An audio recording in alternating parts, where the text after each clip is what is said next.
Praise the lord.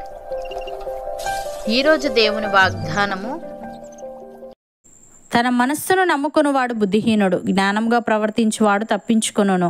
సామెతల గ్రంథము 28వ అధ్యాయము 26వ వచనము. సహోదరి సహోదరులారా, ఈ లోకంలోనూ అనంత కాలంలోనూ మన ఉనికికి సంబంధించిన అన్ని విషయాలపై గాఢమైన ప్రభావం చూపగల 2 అంశాలు ఉన్నాయి. వాటిలో ఒకదాన్ని మనం ఎన్నుకోవలసి ఉంటుంది. ఏది ఎన్నుకుంటామో దానివల్ల శాశ్వత ఫలితాలు కలుగుతాయి. అందులో ఒకటి మన మనస్సును నమ్ముకోవడం, రెండవది దేవుని నమ్ముకోవడం. మూర్ఖుడు తనపై తానే నమ్మకం పెట్టుకుంటాడు. తన సొంత అభిప్రాయాలు, తన మేధస్సు, బుద్ధి మొదలైన వాటిని నమ్ముకుంటాడు. అయితే జ్ఞానవంతుడు దేవునిపై నమ్మకం ఉంచుతాడు. ఈ లోకంలో ఎంత జ్ఞానమున్నా, ఎంత ధనమున్నా, ఎన్ని పేరు ప్రఖ్యాతలున్నా దేవుడు లేకపోతే అదంతా వ్యర్థమేనని గ్రహిస్తాడు. భక్తుడు ఈ విధంగా అంటున్నాడు: నీ స్వబుద్ధిని ఆధారము చేసుకొనక నీ పూర్ణ హృదయముతో యెహోవా యందు నమ్మకముంచుము. నీ ప్రవర్తన అంతటి యందు ఆయన అధికారమునకు ఒప్పుకొనుము. అప్పుడు ఆయన నీ త్రోవలను సరళము చేయును. నేను జ్ఞానిని గదా అని నీవు అనుకొనవద్దు.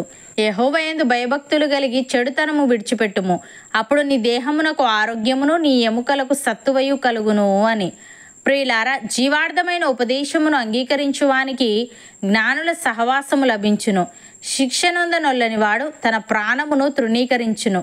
గద్దింపును వినువాడు వివేకియగును. యెహోవా యందు భయభక్తులు కలిగి ఉండుట జ్ఞానాభ్యాసమునకు సాధనము. ఘనతకు ముందు వినయముండును. కీర్తనాకారుడు ఈ విధంగా అంటున్నాడు: రాజులారా వివేకులై ఉండుడి, భూపతులారా బోధనొందుడి. భయభక్తులు కలిగి యెహోవాను సేవించుడి. గడగడ వణకుచు సంతోషించుడి. ఆయన కోపము త్వరగా రగులుకొనును. కుమారుణ్ణి ముద్దు పెట్టుకొనుడి.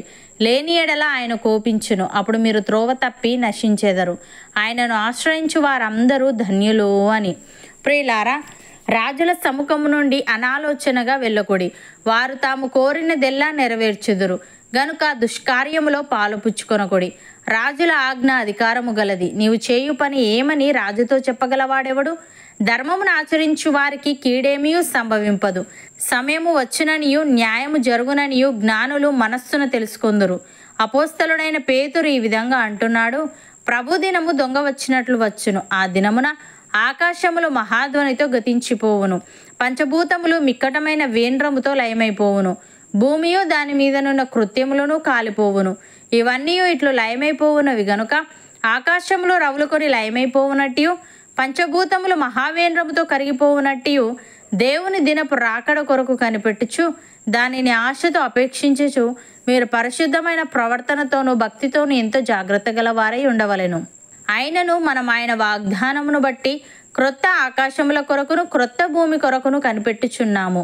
వాటి యందు నీతి నివసించును అని. సహోదరి సహోదరులారా, మీరు ప్రభువైన క్రీస్తు యేసును అంగీకరించిన విధముగా ఆయన యందు వేరుపారిన వారే ఇంటి వలె కట్టబడుచు, మీరు నేర్చుకున్న ప్రకారముగా విశ్వాసమందు స్థిరపరచబడుచు, కృతజ్ఞతాస్తుతులు చెల్లించుటయందు విస్తరించుచు ఆయన యందుండి నడుచుకొనుడి.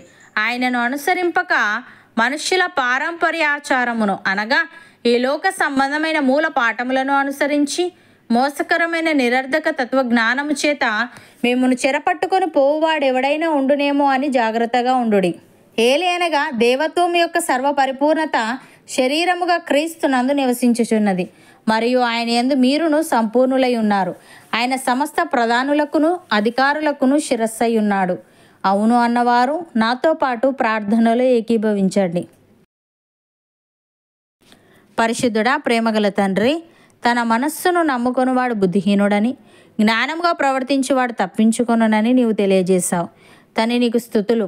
దేవా, మేము మా స్వబుద్ధిని ఆధారము చేసుకొనక మా పూర్ణ హృదయముతో నీ యందు నమ్మకముంచి మా ప్రవర్తన అంతటి యందు నీ అధికారమునకు ఒప్పుకునే వారంగా ఉండుటకు సహాయము దయచేయమని, మేము నిన్ను అంగీకరించిన విధముగా నీ యందు వేరుపారిన వారమై ఇంటి వలె కట్టబడుచు, మేము నేర్చుకొనిన ప్రకారముగా విశ్వాసమందు స్థిరపరచబడుచు, కృతజ్ఞతాస్తుతులు చెల్లించుటయందు విస్తరించుచు నీ యందుండి నడుచుకొనుటకు కృపచూపమని, నీ రాకడ కొరకు మాలో ప్రతి ఒక్కరిని నీవే సిద్ధపరచమని యేసుక్రీస్తు నామమున ప్రార్థిస్తున్నాము తండ్రి. ఆమెన్.